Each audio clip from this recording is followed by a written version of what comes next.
यकीन से परे क्लियोपैट्रा की आंखों के सामने कौन था? रोम का सेनापति, जिससे वो बीच छावनी में घुसकर खुद की मदद के लिए धमकी देने आई थी, या फिर वो जिसे वो बचपन से आज तक अपने मन में बसाए बैठी थी? यही सब सोचते हुए क्लियोपैट्रा ने चेहरे से अपने बाल हटाए और एक बार फिर बड़े ध्यान से अपनी बाहों में गिरे उस शख्स का चेहरा देखने लगी। इतने में अचानक सेनापति ने मौके का फायदा उठाया और गोल घूमकर उग्रता के साथ क्लियोपैट्रा के दोनों हाथों को अपने एक हाथ से पकड़ लिया। आज तक बस सुना ही था, लेकिन आज देख भी लिया कि तुम जैसी विषैली औरत अपने मतलब के लिए किस हद तक गिर सकती है। पर तुम्हारा पैंतरा यहां नहीं चलेगा, क्योंकि रोम गद्दारों को यूं ही नहीं जाने देता। सेनापति सीजर अपने दूसरे हाथ से उसके गले पर अपनी भारी भरकम तलवार रखते हुए बोले। इससे पहले कि क्लियोपैट्रा कुछ समझती, उसकी नजर पहले सेनापति की तलवार की धार पर पड़ी और फिर सीजर की आंखों में जलती आग पर। यूं तो क्लियोपैट्रा को अपनी इस हालत को देख खौफ खाना चाहिए था, पर उसकी सोच तो उसे और भी उत्साहित कर रही थी। उसने तलवार के नीचे दबी आवाज में कहा, फिर तो आप ही हैं मेरे सपनों के राजकुमार। ये सुनकर एक पल के लिए सीजर के हाथ ढीले पड़ गए, लेकिन फिर से अपनी पकड़ मजबूत करते हुए उन्होंने हैरानी से कहा, ये तुम क्या बोल रही हो? मैं कोई राजकुमार नहीं, एक योद्धा हूं। योद्धा तो आप रोम के लिए हैं सीजर। मेरे दिल में तो आप बचपन से ही वो राजकुमार हैं जिसे हर लड़की इसी तरह अपने सीने से बस लगाना चाहती है, क्लियोपैट्रा ने नजाकत के साथ कहा। सीजर ने गुस्से में तलवार की धार से क्लियोपैट्रा की गर्दन पर हल्की चोट देकर कहा, अपनी ऐसी घिनौनी हरकतों से तुम किसी का दिल नहीं जीत सकती, हमारा तो हरगिज नहीं। दिल मैंने नहीं, आपने जीता था, मेरा, आज से 6 साल पहले। तब से इस खून जितना गहरा घाव है मेरी अपेक्षा पर।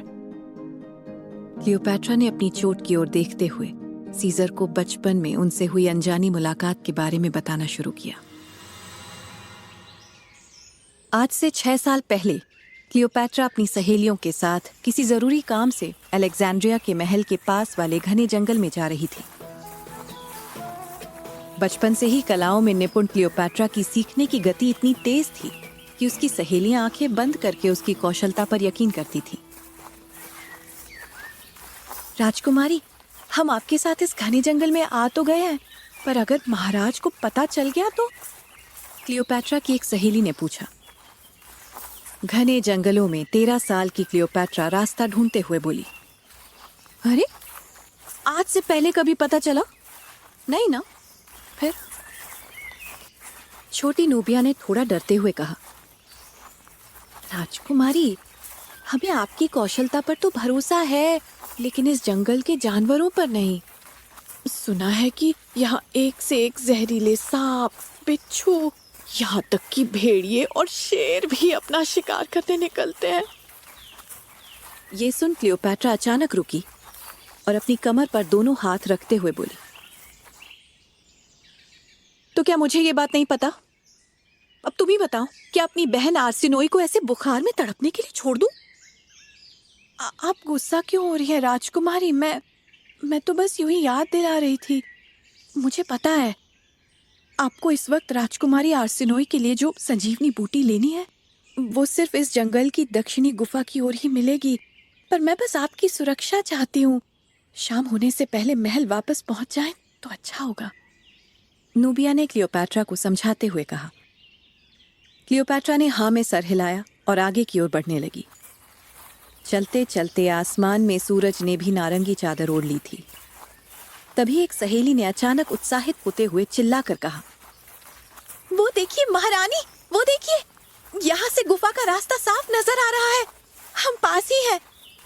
उसकी ये बात सुन क्लियोपैट्रा के पसीने से लथपथ चेहरे पर एक बड़ी सी मुस्कुराहट आ गई, पर अचानक उसे कहीं से किसी के चलने की आहट सुनाई दी।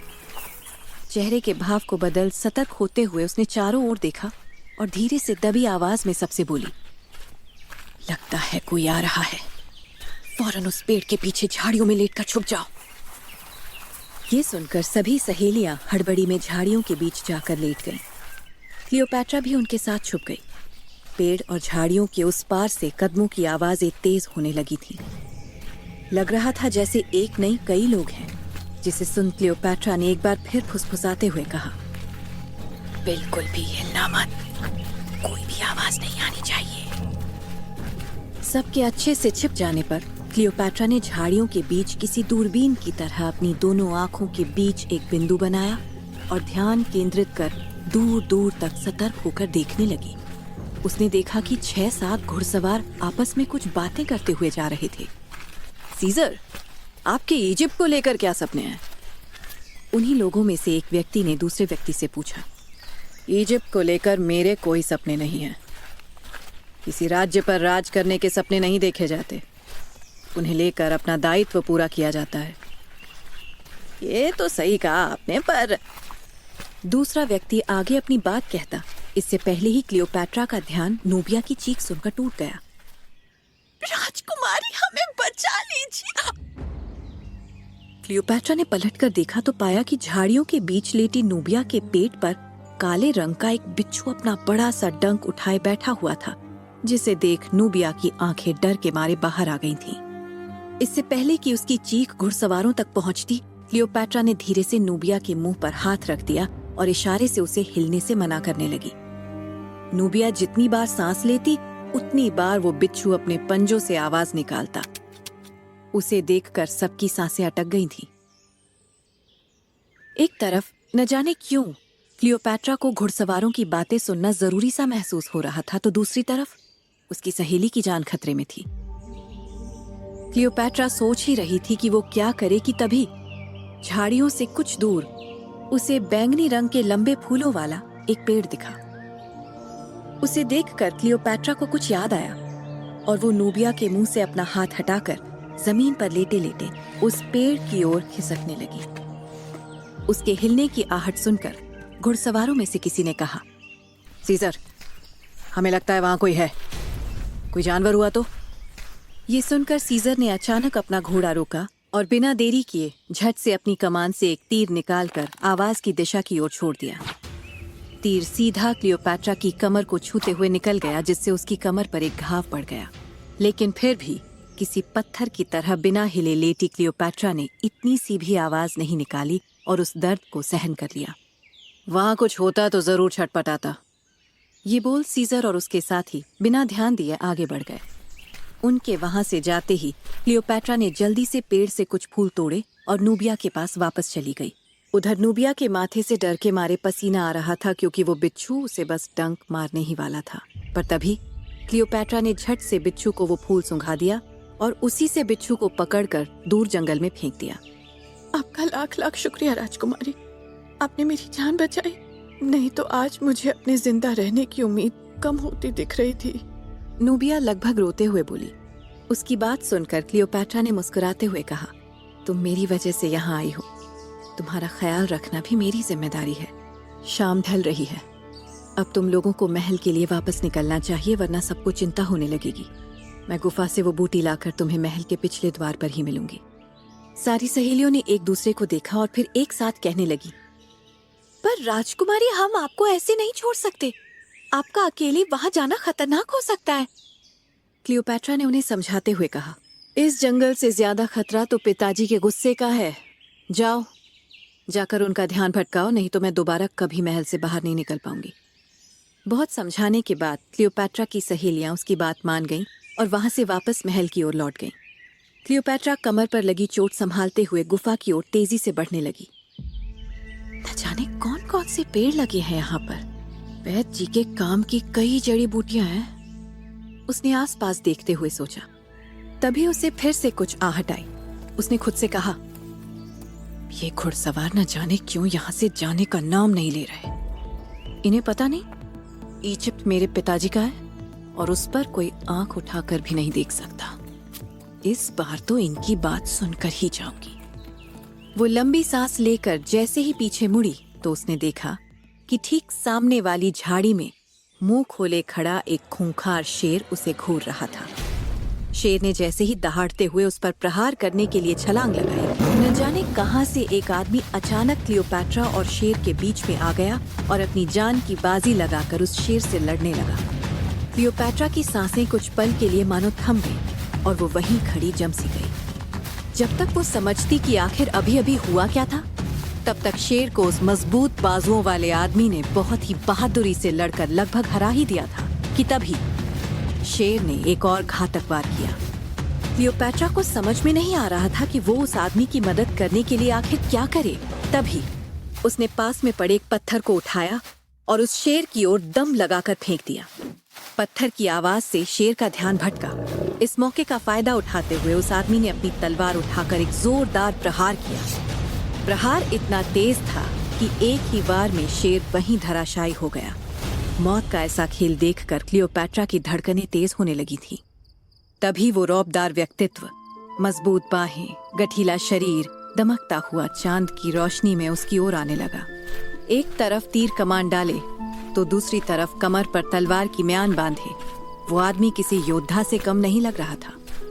उस आदमी ने अपने कदम आधे रास्ते में ही रोक लिए और अपनी भारी आवाज में बोला, दुनिया में सबसे ज्यादा कठिनाइयों का सामना एक स्त्री को ही करना पड़ता है और दुनिया में सबसे ज्यादा ताकतवर भी एक स्त्री ही होती है, पर सबसे ज्यादा जरूरी है पहले अपनी मदद करना, फिर दूसरों के लिए हाथ बढ़ाना।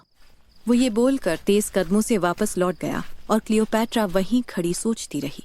ये तो वही आवाज है जिससे मैंने अभी शाम को इजिप्ट की बात करते सुना था।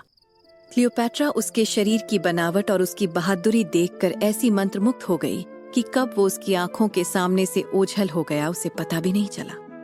उसी वक्त उसने सोच लिया था कि वो एक दिन ऐसे ही व्यक्ति से शादी करेगी।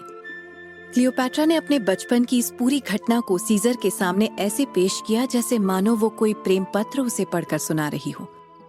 इतना सब कुछ सुनकर सीजर भी अचंभित हो गए। एक पल के लिए उन्होंने तलवार की पकड़ को ढीला छोड़ते हुए कहा, यकीन नहीं होता कि तुम वही लड़की हो, पर इससे तुम्हारी गुस्ताखी और गद्दारी तो माफ नहीं की जा सकती। ये बोलकर वो खड़े हुए और फौरन सिपाहियों को क्लियोपैट्रा को बंदी बनाने का आदेश दे दिया। सिपाही क्लियोपैट्रा को हथकड़ी लगाते हुए सीजर से पूछने लगे, सरकार, ये लड़की आखिर कौन है? सीजर एक बार फिर आंखों में आग लिए बोला, ये इजिप्ट की गद्दार और रोम की घुसपैठिया है और अब ये आपको बताएगी कि इसने इतनी दूर आकर ऐसा कदम उठाने का साहस कैसे किया।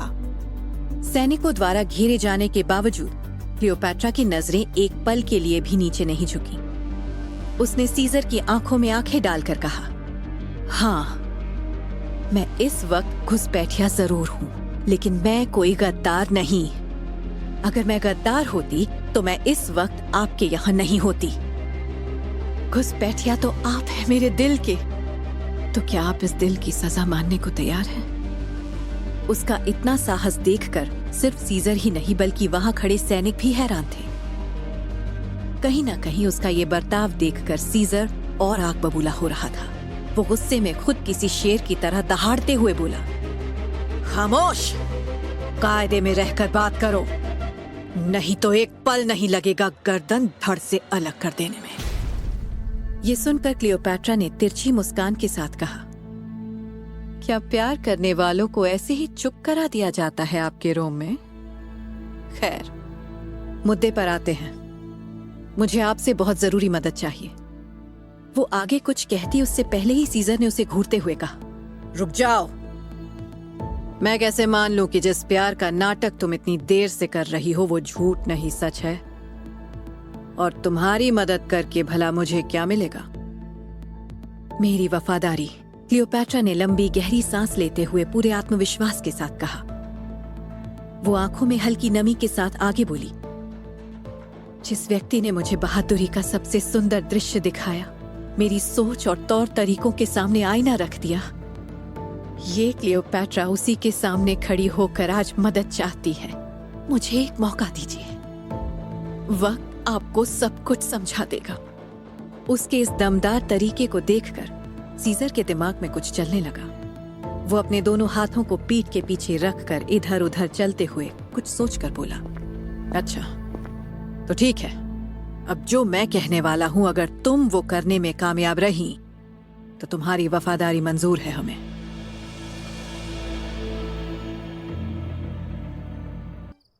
क्लियोपैट्रा से बेहद प्रभावित होकर सीजर ने उसे एक मौका देने की ठान ली थी, पर वो एक मौका उसे एक शर्त पर मिला था। क्लियोपैट्रा ने भी बिना समय गवाए झट से कह दिया, आप जो कहेंगे मुझे मंजूर है, मैं इजिप्ट के लिए। पर एक बार फिर सीजर ने उसे हाथ दिखाया और बीच में ही रोकते हुए बोला, नहीं, इतनी जल्दी नहीं, पहले सुन लो। एक बड़ी पुरानी पहेली है इजिप्ट की, जिसे रोम का बच्चा बच्चा जानता है। मावेजी sunt un boboc de flore de aur, cunos fiecare oraz, sistre zilelui, stend petron, prives al cui creia riste mai mare। यानी, देख मुझे, हूं मैं सुनहरी कली, नगर भी जानू गली गली, सिंहासन पर बैठ मैं देखूं, किसकी अकल किससे बड़ी। इस पहेली को सुलझाकर तुम्हें वो चीज हासिल करनी है जिसके बारे में ये पहेली इशारा कर रही है। तुम्हारे पास सिर्फ और सिर्फ 3 दिन का समय है। अगर तुम ये इम्तिहान पूरा नहीं कर पाई या फिर कोई मक्कारी की, तो मैं तुम्हारा ऐसा हश्र करूंगा कि रोम और इजिप्ट की जनता तुम्हारी हालत देखकर अगले जन्म में भी गद्दारी करने से कतराएंगे। मंजूर है? क्लियोपैट्रा ने पूरी गंभीरता से कहा, मुझे मंजूर है। सुबह होने को थी। पेड़ के पास खड़ा क्लियोपैट्रा का सैनिक एसम अभी भी क्लियोपैट्रा के छावनी से भाग निकलने का इंतजार कर रहा था कि तभी उसे कोई मुख्य प्रवेश द्वार से आता दिखा। उसे देखकर वो जल्दी से पेड़ के पीछे छुप गया। अब तो सुबह हो गई है, लोग भी अंदर बाहर करने लग गए हैं, न जाने महारानी कहाँ रह गई। वो बड़बड़ाते हुए मन ही मन बोला। इतने में जब उसने दोबारा ताका झांकी की तो देखा कि क्लियोपैट्रा खुद सीधा प्रवेश द्वार से ही बाहर आ रही है और कोई उसे रोक भी नहीं रहा। उसने क्लियोपैट्रा को इशारा करने के लिए 2 बार किसी मैना की तरह आवाज निकाली। बेफिक्री से चली आ रही क्लियोपैट्रा का ध्यान अपने सैनिक पर गया। वो उसके पास आकर बोली, अच्छा हुआ तुम यहाँ मिल गए। मैं तुम्हें रास्ते में सब कुछ बताऊंगी, पर अभी जल्दी चलो, हमारे पास समय कम है। सैनिक ने चौंकते हुए पूछा, समय कम है? पर हमें जाना कहाँ है? मन में अनगिनत भाव लिए क्लियोपैट्रा ने जवाब दिया, इजिप्ट। इजिप्ट में आज भी लोग खाने पीने के लिए तरस रहे थे। हर घर से कोई न कोई गुलामी करने के लिए भेजा जा रहा था। दरबार लगते ही हजारों लोगों की कतार महल के बाहर लग जाती, पर उनकी सुनवाई के लिए वो शख्स जो खुद को इजिप्ट का राजा कहता, कभी दरबार आता ही नहीं था। इस बार भी लोग अपने अन्नदाता का इंतजार कर रहे थे। तभी भीड़ को चीरते हुए एक बूढ़ा आदमी गिड़गिड़ा कर बोला, महाराज टॉलेमी, अब तक तो ईश्वर ने भी हमारी गुहार सुन ली होगी, भला आप हमारी क्यों नहीं सुन रहे? अन्नदाता, कम से कम आज तो दर्शन दीजिए। पास में खड़े एक दूसरे फरियादी ने कहा, उम्मीद तो मैं भी यही कर रहा था दादा, पर दिमाग अभी भी कह रहा है कि जो आज तक नहीं आया वो अब क्या आएगा। तभी एक औरत जोर जोर से बिलखने लगी। मेरी फरियाद सुन लो महाराज, मेरे शौहर को उस रोग के हवाले मत करो। 4 बच्चे हैं मेरे, एक ने तो अभी तक अपनी आंखें भी नहीं खोली। उसे अंधेरे की जिंदगी मत दिखाओ मालिक। मेरे शौहर को मुझसे दूर मत करो, घर का दाना पानी बंद हो जाएगा। जब ये बच्चे भूखे पेट रोएंगे तो ये लाचार माँ उनकी भूख कैसे मिटाएगी? कैसे जीऊंगी मैं अपने शौहर के बिना मालिक? कोई तोहफा निकालो। एक गर्भवती महिला जो कि बहुत तकलीफ में थी, छाती पर हाथ पीट पीट कर अपना दुखड़ा गा रही थी। उसे इस दर्द में देख वहां खड़ी दूसरी औरत की आंखों में आंसू आ गए। वो अपना विद्रोह जताते हुए बोली, छी, कैसा राज्य है ये और कैसे यहाँ के राजा महाराजा? भला इतना निर्दयी कोई कैसे हो सकता है? ये सब उस आर्सिनोई का किया धरा है जो खुद को यहाँ की महारानी बताती है। मुझे तो इस दरबार से अब कोई उम्मीद ही नहीं है। पहले महाराज ओलीड्स और अब महाराज टॉलेमी। अरे अगर राजकुमारी क्लियोपैट्रा ने इन टॉलेमी मर्दों के खून के एक एक कतरे को पूरी तरह नेस्त नाबूद भी कर दिया तो भी कोई गम नहीं। कम से कम जब वो रहती थी तो लोगों की बात तो सुनती थी। मैं अब ये सब और नहीं देख सकती। मैं जा रही हूँ। आर्सेनोई का नाम सुनकर उस गर्भवती औरत ने एक बार फिर चीखते हुए कहा, बद्दुआ लगेगी, मेरी बद्दुआ। जिस औरत ने मेरे शौहर को मुझसे दूर किया, मेरे बच्चों को अनाज से दूर रखा, वो कभी शौहर और औलाद का सुख नहीं पा सकेगी। ये मेरी बद्दुआ है। अब तेरी किस्मत मेरी बद्दुआ ही तय करेगी। ये सुनकर दरबार के कोने में एक दासी का मुंह खुला का खुला रह गया और वो झट से आर्सेनोई के कमरे की ओर भागी। इधर क्लियोपैट्रा और उसका सैनिक एसम भी हवा की रफ्तार से इजिप्ट की ओर बढ़ रहे थे। अब तक क्लियोपैट्रा और उसके सैनिक के बीच दोस्ती कायम होने लगी थी। क्लियोपैट्रा की मदद में हमेशा हाजिर रहने वाला एसम आम सैनिकों की तरह नहीं था, जिसे सिर्फ अपने काम से मतलब हो। उसकी वफादारी इस वक्त क्लियोपैट्रा को मजबूत बना रही थी, जिसका एहसास क्लियोपैट्रा को बखूबी था। रास्ते में क्लियोपैट्रा ने इस सैनिक को उसके और सीजर के बीच हुए पूरे वाकये को बता दिया। तो आखिर मिल ही गया आपको अपने सपनों का राजकुमार। पर उस पहेली का क्या? आप जानती हैं कि वो पहेली क्या इशारा कर रही है? सैनिक ने पूरी जिज्ञासा के साथ क्लियोपैट्रा से पूछा। क्लियोपैट्रा अपनी भौएं सिकोड़ते हुए बोली, पता नहीं। जो मुझे पता है वो सही भी है कि नहीं, ये भी पता नहीं। अब पहेली इजिप्ट पर है तो जवाब भी इजिप्ट में ही होगा। सैनिक ने पूछा, पर इस बार हम महल के अंदर जाएंगे कैसे? जिसके जवाब में क्लियोपैट्रा ने कहा, इस बार हम महल में नहीं, मंदिर में जाएंगे। महारानी, अब मेरा सर घूम रहा है, कुछ समझ में नहीं आ रहा है, आगे करना क्या है? एसम परेशान होते हुए बोला। क्लियोपैट्रा ने मुस्कुराते हुए कहा, हमें कुछ नहीं करना है, रोम के सैनिक करेंगे जो करेंगे। हमें तो बस इस थैली में रखी अपनी कल की पोशाक को दोबारा पहन लेना है। सैनिक एसम क्लियोपैट्रा की चतुराई देखकर दंग रह गया। वो अपनी महारानी से बोला, पहेली का राज जानने की कोशिश में आप भी पहेलियां बुझाने लग गई हैं महारानी। आधे से ज्यादा दिन लगातार सफर करने के बाद क्लियोपैट्रा और सैनिक थके होने के बावजूद इजिप्ट तक पहुंच गए थे। एक जगह रुककर अब दोनों ने अपनी पोशाक भी बदल ली थी। आगे बढ़ते हुए दोनों बड़े ही ठाठ से रोम के सैनिकों की तरह रौब जमाते हुए इजिप्ट की जनता के बीच बाजार में पहुंच गए थे, लेकिन मंदिर तक पहुंच पाना अभी भी नामुमकिन सा था।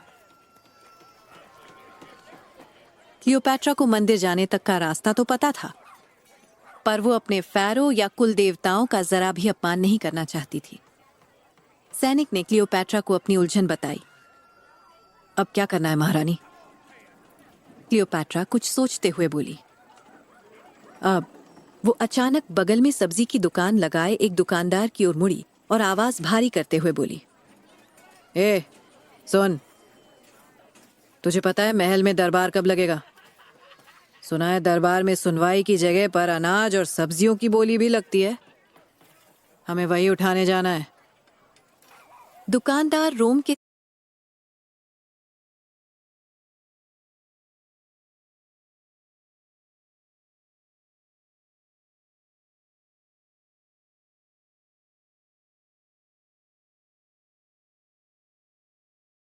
बोला, तुम रोम के सैनिक भले ही हमारे घर तक घुस आए हो, लेकिन तुम्हें इजिप्ट के बारे में कुछ नहीं पता।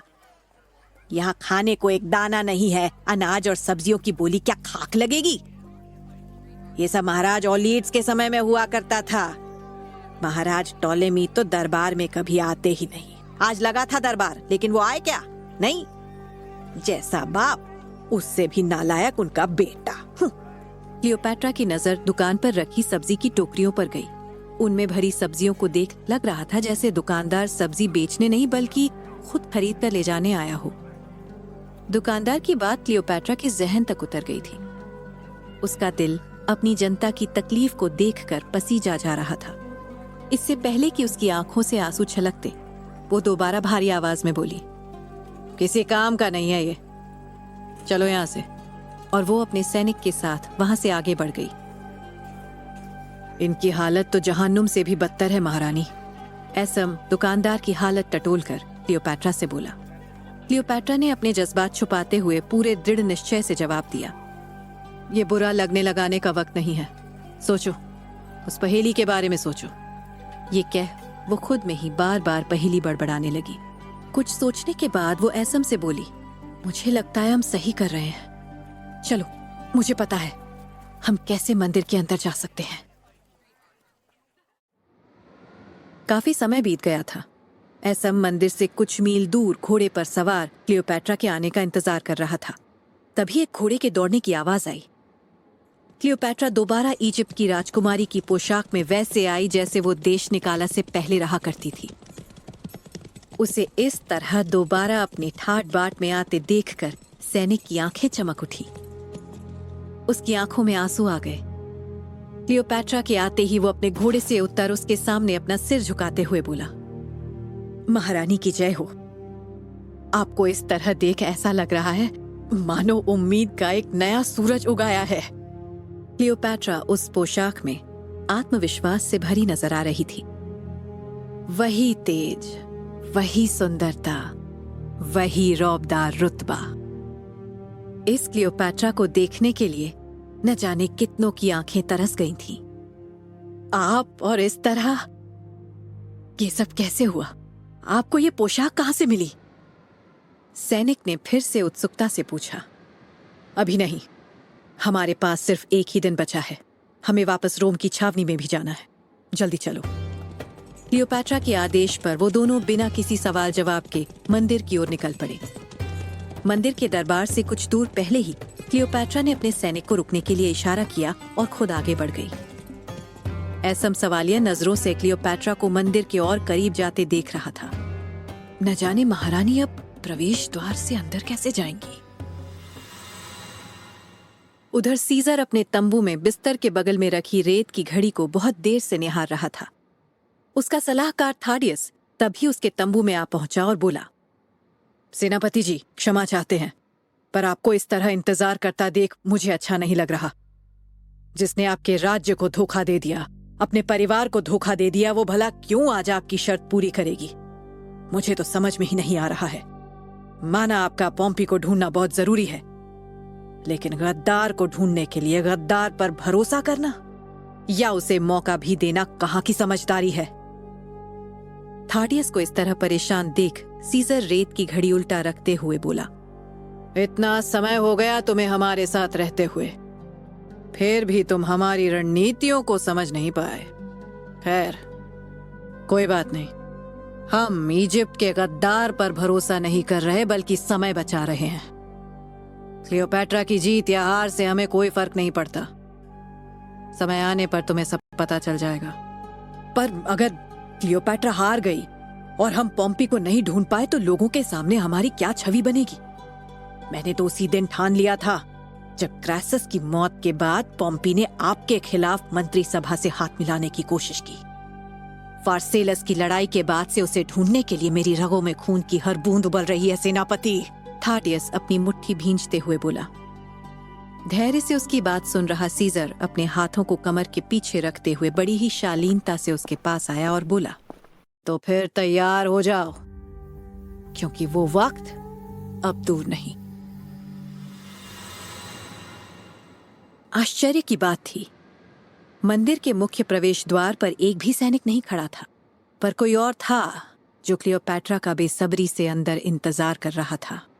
अंदर आते ही क्लियोपैट्रा ने देखा कि उसकी दाई माँ अजीजा मंदिर की सकरी सुरंग में इंतजार कर रही थी। उन्हें देख क्लियोपैट्रा तेजी से दौड़ते हुए उनके गले लग गई।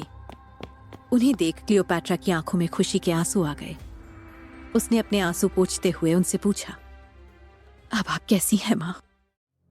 जवाब में अजीजा ने भी मस्खरे लेते हुए उससे कहा, मैं बूढ़ी जरूर हो गई हूं, पर आप मुझे कम मत समझिएगा। ये बूढ़ा शरीर भी आपसे पहले यहाँ पहुंच गया। हाँ। ये सुन क्लियोपैट्रा मुस्कुरा उठी। फिर उसने उनके उस हाथ की ओर देखा जो पिछली बार महल से भागते वक्त हमले में कट गया था। वो देख एक बार फिर क्लियोपैट्रा की आंखों से आंसू टपक आए। वो सिसकियां लेते हुए अजीजा के दूसरे हाथ को अपने आंखों से लगाते हुए बोली, मुझे माफ कर दीजिए। मेरी वजह से आपको इतनी बड़ी कुर्बानी देनी पड़ी। आपकी इस तकलीफ की जिम्मेदार हूं मैं। अजीजा ने उसके गाल पर प्यार से हाथ रखते हुए कहा, ऐसा मत सोचिए, आपकी कुर्बानी के आगे तो ये कुछ भी नहीं। क्लियोपैट्रा ने खुद को संभाला और बोली, मैं आपको वचन देती हूं कि मैं इसका बदला जरूर लूंगी। ये बात किसी को भी पता नहीं चलनी चाहिए कि आप अभी भी जिंदा हैं। चलिए अंदर चलते हैं। संकरी सुरंग को पार कर अजीजा एक बार फिर मुख्य द्वार के बाहर ही रुक गई और क्लियोपैट्रा के कान में फुसफुसाते हुए बोली, जैसा कहा है वैसा ही कीजिएगा, आपको अपनी पहेली का जवाब जरूर मिलेगा। क्लियोपैट्रा ने हाँ में सर हिलाया और प्रवेश द्वार से मंदिर के अंदर चली गई। इस बार भी दीवारों पर वही सोने की परत वाली नक्काशियां थीं, पर फर्क देखने वाले की नजर में आ दीवारों पर वही सोने की परत वाली नक्काशियां थीं, पर फर्क देखने वाले की नजर में आ गया था। इस बार क्लियोपैट्रा की नजरें उन दीवारों को अलग ढंग से टटोल रही थीं। प्रार्थना के बाद क्लियोपैट्रा ने देखा, राजपुरोहित ने इस बार उससे कुछ नहीं कहा, बल्कि उसे नजरअंदाज ही कर दिया। क्लियोपैट्रा समझ रही थी कि ऐसा क्यों है। वो बड़ी विनम्रता के साथ अपनी बात रखते हुए बोली, राजपुरोहित जी, आपका मुझे इस तरह नजरअंदाज कर देना जायज है, लेकिन मुझ पर किसी जुर्म का कलंक लगने से ना तो मेरा ईश्वर बदला है और ना ही मेरी रगों में दौड़ता ये खून। तो फिर आप ही बताइए कि इस ईश्वर की बेटी अगर अपनी बात रखने यहां नहीं आएगी तो फिर कहां जाएगी? इतना कहने के बाद भी राजपुरोहित जी के मुंह से क्लियोपैट्रा के लिए आशीर्वाद का एक शब्द नहीं निकला। ये देखकर क्लियोपैट्रा भावुक होकर बोली, जब तक पिताजी थे मेरे लिए वही ईश्वर थे, पर आज जब वो नहीं है, इस दुनिया ने मुझे उन्हीं के खून से रंग दिया है। आप ही बताइए अब कहां जाऊं मैं? किससे अपनी तकलीफ बांटूं? किससे हिम्मत मांगूं? यदि आप नहीं चाहते कि अपनी बेगुनाही से पहले मैं यहाँ कभी वापस आऊं, तो मेरे पिताजी का दिया हुआ वो आखिरी तोहफा दे दीजिए, जो वो सही समय आने पर मुझे देने के लिए आपको दे गए थे। आप मुझसे मेरे दोनों ईश्वर नहीं छीन सकते। राजपुरोहित की चुप्पी देखकर लग रहा था मानो सच में वो बस किसी तरह क्लियोपैट्रा को वहां से जाने को कह देना चाहते हो। अपनी आंखों में असंतोष लिए राजपुरोहित क्लियोपैट्रा से अपने दांत भींचते हुए बोले, अगर मैं तुम्हें वो दे दूं तो वादा करो कि तुम यहां लौटकर तब तक नहीं आओगी जब तक तुम्हारी बेगुनाही साबित नहीं हो जाती। ईश्वर अपने बच्चों में फर्क नहीं करता, पर ये पवित्र जगह है, यहां मैं किसी अपराधी को आने की इजाजत हरगिज नहीं दे सकता। मैं वादा करती हूं आपको शिकायत का मौका नहीं दूंगी। ये बोल क्लियोपैट्रा मन ही मन ईश्वर से विनती करने लगी, आइसिस और ओसिरिस, अपनी इस बेटी को बचा लो। अगर आज ये तोहफा वो नहीं हुआ जो मैं सोच रही हूं, तो इस धरती का कोई भी आदमी मुझे मौत से नहीं बचा पाएगा। ये आखिरी मौका है मेरे पास अपनी प्रजा को बचाने का, अपनी बेगुनाही साबित करने का। अगर ये पहेली का अंत नहीं है, तो फिर मेरे जीवन का बस एक ही अंत है, जूलियस सीजर के हाथों मेरी मौत। मुझे कल का सूरज देखने की शक्ति दो ईश्वर। इजिप्ट की प्रजा मेरा इंतजार कर रही है। क्लियोपैट्रा को पता था कि वो खुद की और अपने करीबियों की जिंदगी दांव पर लगाकर सीजर के साथ जुड़ी इस आखिरी उम्मीद को पूरी करने की कोशिश कर रही थी। वो डर को खुद पर हावी होने से रोक ही रही थी कि तभी फरोह की मूर्ति के पीछे से राजपुरोहित अपने हाथ में कुछ लेकर आए। वो एक चौकोर पट्टी जैसी चीज थी जिसे काले रंग के रेशमी कपड़े में लपेटा गया था। राजपुरोहित ने उसे क्लियोपैट्रा के हाथ में देते हुए कहा, ये लो, और अब पीछे मुड़कर यहाँ कभी मत देखना। अपनी बेकसूरी साबित करने के बाद भी नहीं? क्लियोपैट्रा ने नम आंखों से वो तोहफा कबूल करते हुए पूछा। वो ईश्वर तय करेगा। राजपुरोहित से ये बात सुन क्लियोपैट्रा का मन और भारी हो गया और वो चुपचाप वहां से बाहर आ गई। क्लियोपैट्रा के बाहर आते ही अजीजा ने उसे झट से पकड़कर बड़ी उत्सुकता से पूछा, आप जो ढूंढ रही थी आपको मिला? उनके सवाल का जवाब देते हुए क्लियोपैट्रा ने अपने पिता के उस तोहफे को उनकी ओर बढ़ाया और बोली, ये रहा वो, पर न जाने क्या है इसके अंदर। अगर मैं वो पहेली नहीं सुलझा पाई तो? शुभ शुभ बोलो बेटी, पहले यहाँ से निकलते हैं, फिर देखेंगे इसके अंदर क्या है। मेरे होते हुए चिंता करने की कोई जरूरत नहीं है। क्लियोपैट्रा का हाथ पकड़ अजीजा उसे वहाँ से ले जाते हुए बोली। मंदिर से थोड़ी दूर जा जब क्लियोपैट्रा ने पीछे मुड़कर देखा तो अचानक मंदिर के बाहर एक बार फिर इजिप्ट के पहरेदार खड़े थे। क्लियोपैट्रा के मन में सवाल उठे तो उसने अजीजा से पूछा, दाइमा, आपने ये किया कैसे? हमें अंदर जाने की इजाजत कैसे मिली? अजीजा अपनी तजुर्बेदार आवाज में बोली, मैं तब से इस महल को जानती हूँ जब आप और आपके माता पिता यहाँ आए भी नहीं थे। 100 साल में एक बार मंदिर में एक खास पूजा होती है जिसमें मंदिर को खुला छोड़ दिया जाता है। माना जाता है उस दिन ईश्वर खुद चलकर इजिप्ट की रेत को इकट्ठा करके मंदिर में प्रवेश करते हैं। बस इसी का फायदा उठाकर मैंने अपनी मौजूदगी में पहरेदारों को बुद्धू बनाया और इनसे बोला कि कहीं ईश्वर इन सब से नाराज होकर उन्हें श्राप ना दे दे। इसलिए सब अपने गलत कामों की जल्द से जल्द माफी मांग के ईश्वर के आने से पहले आ जाएं, वरना उन्हें श्राप मिलेगा। फिर क्या, वो सब हड़बड़ी में वहाँ से निकल लिए और आपका रास्ता साफ हो गया। क्लियोपैट्रा ये सुनकर दंग रह गई। उसे यकीन नहीं हो रहा था कि अजीजा ने इतनी आसानी से पहरेदारों को बेवकूफ बना दिया। उसके अंदर अचानक एक और सवाल पनपने लगा। उसने अपने माथे की लकीरों को सिकोड़ते हुए पूछा, अब पर दाइमा, आपको नहीं लगता कि ये उनके यकीन के साथ खिलवाड़ हुआ? ईश्वर के नाम पर कुछ भी करना सही तो नहीं है ना? आपका सोचना उचित है बेटी, पर ये सवाल जो आपके मन में आ रहा है, जरा सोचो ये उनके मन में क्यों नहीं आया? ईश्वर के नाम पर किसी को गुमराह कर देना गलत है, पर किसी नेक काम के लिए अगर ये किया जाए तो क्या ये तब भी गलत होगा? अगर आज मैंने इन्हें ईश्वर की नाराजगी के बारे में नहीं बताया होता तो क्या ये कभी खुद से समय रहते अपने गलत कामों के लिए माफी मांगते? अजीजा को इस तरह अपना अनुभव बताते देख क्लियोपैट्रा सोच में पड़ गई। उनका कहा हर एक शब्द उसके दिमाग पर अपनी छाप छोड़ रहा था। तभी एक आवाज आई और उसका ध्यान भंग हुआ। महारानी, महारानी, आप वापस आ गई। कमाल हो गया, आपको पहेली का हल मिला। और ये? सैनिक एसम ने क्लियोपैट्रा के साथ आ रही बूढ़ी औरत को देखकर कहा। उसे देख क्लियोपैट्रा भी खुश हो गई। हाँ, हम आ गए। अब बस इसे खोलकर देखना है कि इसमें उस पहेली का हल है या नहीं। फिर वो अजीजा से मुखातिब हुई। ये वही है जिनकी वजह से आज मैं यहाँ इतनी हिम्मत के साथ खड़ी हूँ। मेरी दाई माँ, मेरे लिए मेरी माँ से भी बढ़कर।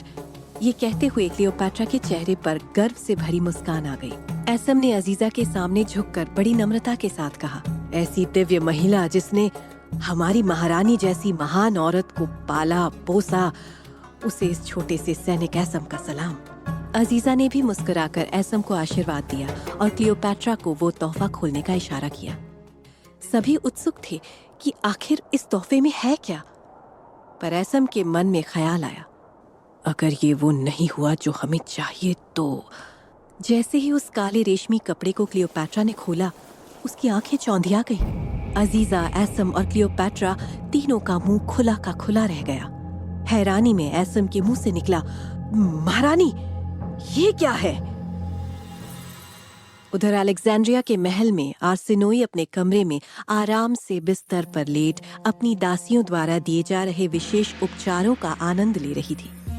एक दासी उसके पैर के नाखूनों पर हिना लगा उसे सजा रही थी। एक दूसरी दासी उसके चेहरे पर लेप लगा रही थी। वो मुस्कुराते हुए बड़े प्यार से बोली, महारानी देखिएगा, शहद और दूध के इस जादुई लेप से आपके चेहरे पर एक भी झुर्री नहीं आएगी। आपका चेहरा हमेशा कोमल और आकर्षक बना रहेगा।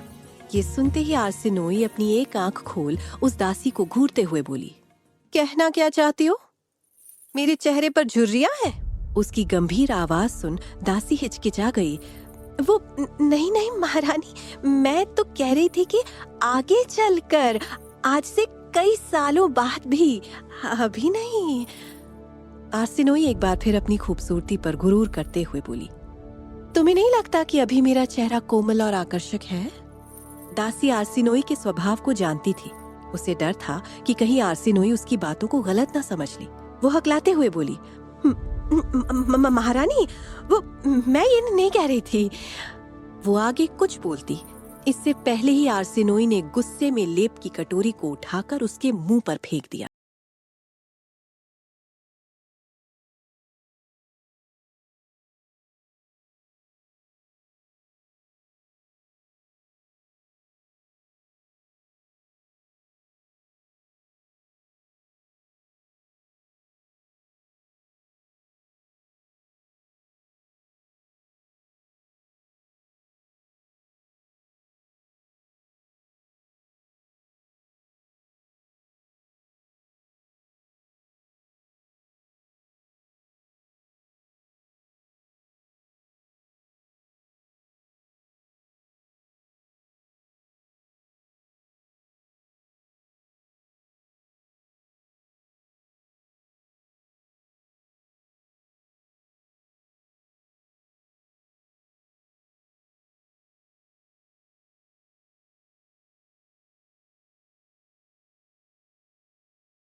ये सुनते ही आर्सेनोई के भाव बदल गए।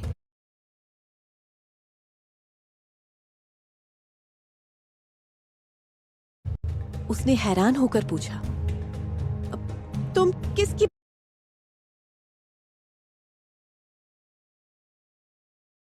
बात कर रही हो?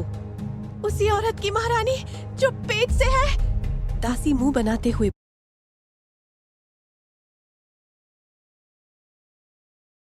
बोली तो आर्सेनोई एक बार फिर चिल्लाई, अरे मूर्ख दासी, मुझे क्या पता कौन पेट से है और कौन नहीं। मेरा वक्त बर्बाद मत करो। साफ साफ बताओ हुआ क्या है?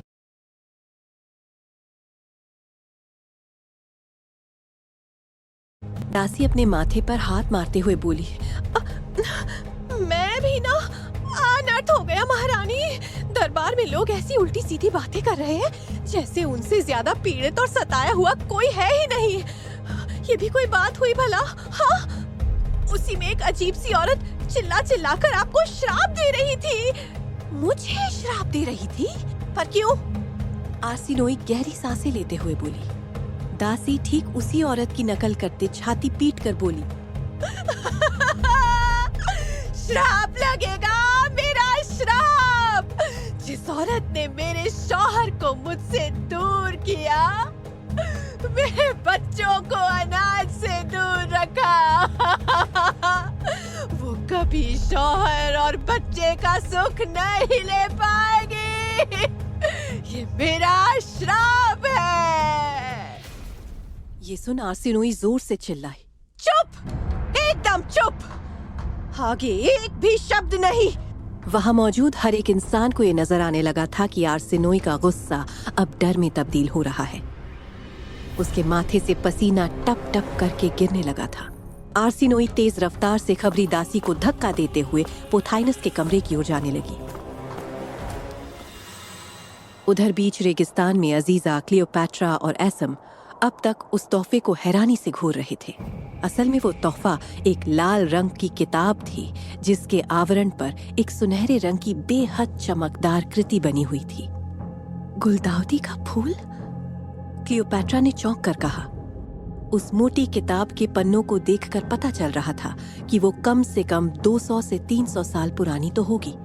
उस पर बने गुलदाउदी के फूल की कृति सूरज की रोशनी में इतनी तेज चमक रही थी कि जैसे वो हीरे की बनी हो। क्लियोपैट्रा फुसफुसाते हुए बोली, देख मुझे, हूँ मैं सुनहरी कली। फिर उसने बड़ी सावधानी से उस किताब के एक एक पन्ने को खोला। अजीजा और ऐसम भी अब गौर से उस किताब को ही देख रहे थे। किताब में एकदम अलग अक्षरों में कुछ लिखा था जो देखने में कुछ अजीब सा लग रहा था। फिर पन्ने पलटते हुए एकदम बीच किताब में नक्शा बना मिला, जिसे देख क्लियोपैट्रा फिर खुद में ही धीमे से बोली, नगर की जानू गली गली। किताब खत्म होने को थी, पर अभी भी पहेली की आखिरी पंक्ति का जवाब क्लियोपैट्रा को नहीं मिल रहा था। उसने किताब का आखिरी पन्ना बंद किया तो ऐसम निराशाजनक लहजे में बोल पड़ा, अरे ये क्या, किताब खत्म और पहेली की आखिरी पंक्ति, वो क्या कह रही है? क्लियोपैट्रा भी परेशानी के साथ मन में सोचने लगी, आखिरी पंक्ति का जवाब भी इसी में कहीं होना चाहिए ना, पर वो है कहाँ? और एक बार फिर हड़बड़ाहट में उस पूरी किताब को आगे पीछे पलटने लगी। परेशानी में वो खुद से ही कहने लगी, ऐसा कैसे हो सकता है? कुछ तो कहीं ना कहीं होना चाहिए इसमें। उसे इस तरह बार बार पन्ने पलटते देख अजीजा ने क्लियोपैट्रा का हाथ पकड़कर उसे रोकते हुए कहा, होश में आओ बेटी, हमें आखिरी पंक्ति का जवाब भी मिल जाएगा, पर अब हम ज्यादा देर यहाँ नहीं रह सकते। ये जगह खतरे से खाली नहीं है, हमें निकलना होगा। क्लियोपैट्रा माथे पर पसीना और आंखों में निराशा लिए अजीजा की बात से सहमत हो गई। ऐसम को भी क्लियोपैट्रा की निराशा देख बहुत दुख हो रहा था, पर वो चाहकर भी कुछ नहीं कर सकता था। क्लियोपैट्रा धीमी आवाज में ऐसम से बोली, अब से तुम्हारी जिम्मेदारियां बदल गई हैं। जिस तरह तुमने मेरे साथ रहकर असल वफादारी दिखाई है, बिल्कुल उसी तरह आज से तुम्हारी वफादारी दाइमा के लिए होगी। उन्हें यहाँ से लेकर जाओ और उनके लिए नए घर का इंतजाम करो। किसी को भी इनकी खबर नहीं होनी चाहिए, नहीं तो हम तीनों की जान खतरे में आ जाएगी। इन्हीं के साथ रहकर अपने बाकी काम पूरे करो, और याद रहे अभी तो बस शुरुआत है। समय रहते हमें सारे काम अंजाम तक पहुंचाने हैं। मुझे उम्मीद है तुम अपना फर्ज बखूबी निभाओगे। ये कह जैसे ही क्लियोपैट्रा वो किताब घोड़े पर टंगे एक थैले में रखने गई, अजीजा का ध्यान किताब के निचले हिस्से पर गया। वो एकदम से बोल पड़ी, रुको। अब तक आर्सेनोई भागते हुए पोथाइनस के कमरे तक पहुंच गई थी। उसने खुद को संभालते हुए पोथाइनस से कहा, मेरी मदद करो, मुझे बचा। वो आगे कुछ बोलती उससे पहले ही पोथाइनस उसे देख हंसने लग गया। महारानी, महारानी, महारानी, ये आपने अपना क्या हाल बनाकर रखा है? उसे इस तरह हंसते देख आर्सेनोई को याद आया कि वो तो ऐसे ही उठकर अपने कमरे से चली आई थी। चेहरे पर अब भी लेप लगा हुआ था और बाल भी अजीब ढंग से बंधे हुए थे। एक पैर में हिना लगी थी तो दूसरा पैर एकदम साफ दिख रहा था। कुल मिलाकर उसका हुलिया वाकई में किसी मस्खरे से कम नहीं था। आर्सेनोई ने खुद को ऊपर से नीचे तक निहारा और फिर मुंह बनाते हुए गुस्से में बोली, ये भी हंसने की कोई बात हुई भला? मुझे एक बहुत जरूरी बात करनी है। और आर्सेनोई का गुस्सा देख पोथाइनस खुद को किसी तरह शांत करके बोला, मुझे माफ कीजिएगा महारानी, पर आप इतनी चिंता में क्यों हैं? आखिर ऐसी कौन सी गंभीर बात है जिसके लिए आपको उठकर इस तरह यहाँ आना पड़ा? आर्सेनोई ने पोथाइनस को श्राप वाली सारी बात बताई और कहा, अब आप ही बताइए मैं क्या करूं? अब तो मुझे लगने लगा है मैंने क्लियोपैट्रा को देश से बाहर निकाले जाने का प्रस्ताव रखकर बहुत बड़ी भूल की है। वो आज भी इस महल के हर कोने में बसी है। आर्सेनोई की बात सुन पोथाइनस कुछ सोचते हुए बोला, जिस औरत के वजूद से ही आपकी जिंदगी पर ऐसा भयानक असर पड़ रहा है, उस औरत का इस धरती पर होना ही आपके लिए घातक है। आप कहना क्या चाह रहे हैं प्रधानमंत्री जी? आर्सेनोई ने सवालिया नजरों से पोथाइनस से पूछा। पोथाइनस मन ही मन सोचने लगा, जब तक क्लियोपैट्रा जिंदा रहेगी तब तक आर्सेनोई का ध्यान उसी में अटका रहेगा। अगर आर्सेनोई का ध्यान भटकने से रोकना है तो मुझे ही कुछ करना पड़ेगा। क्या सोच रहे हैं? आर्सेनोई ने पोथाइनस से एक बार फिर पूछा। पोथाइनस अपने ख्यालों से निकला और उसने कहा, अब अक्सर लोगों को पेड़ पर लगे फल रसोई घर में रखे फलों की टोकरी से ज्यादा अच्छे लगते हैं। क्या कहना चाहते हैं आप? आर्सेनोई को कुछ समझ नहीं आ रहा था। पोथाइनस ने दोबारा समझाते हुए कहा, मतलब ये कि क्लियोपैट्रा कोई आम औरत नहीं है। वो असल में कैसी भी हो, लेकिन लोगों की नजरों में वो तब तक एक सितारा बनकर चमकती रहेगी जब तक लोग उसे देखते रहेंगे। अगर आपको उसके वजूद से पीछा छुड़ाना है तो आपको उसे उन सब की नजरों से नदारत करना होगा। आर्सेनोई ये सुन पोथाइनस के पास आकर बोली, मतलब आप ये कहना चाहते हैं कि क्लियोपैट्रा को जान से मार दिया जाए? सिर्फ जान से नहीं महारानी, क्लियोपैट्रा के साए को भी खत्म कर देना होगा। ये सुन आर्सेनोई चौंक गई। वो इधर उधर देख धीरे से पोथाइनस से फुसफुसाते हुए बोली, लेकिन ये कैसे होगा? पोथाइनस भी पूरी गंभीरता से एक बार फिर कुछ सोचते हुए बोला, वो आप मुझ पर छोड़ दीजिए महारानी। सारी योजना मैं आपको कल बता दूंगा। बस आप लोगों की मसीहा बनने के लिए तैयार हो जाइए और बस इतना पता कर लीजिए कि इस वक्त क्लियोपैट्रा सरहद पर क्या कर रही है। पोथाइनस की ये बात सुन आर्सेनोई की आंखें चमक उठी। लबों पर बड़ी सी मुस्कुराहट के साथ वो बोली, बस इतना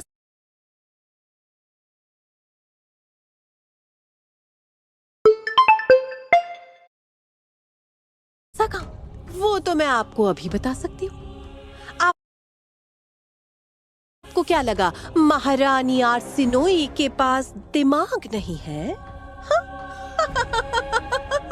मैं उस चालाक लोमड़ी पर न जाने कब से नजर रखे हुए हूँ।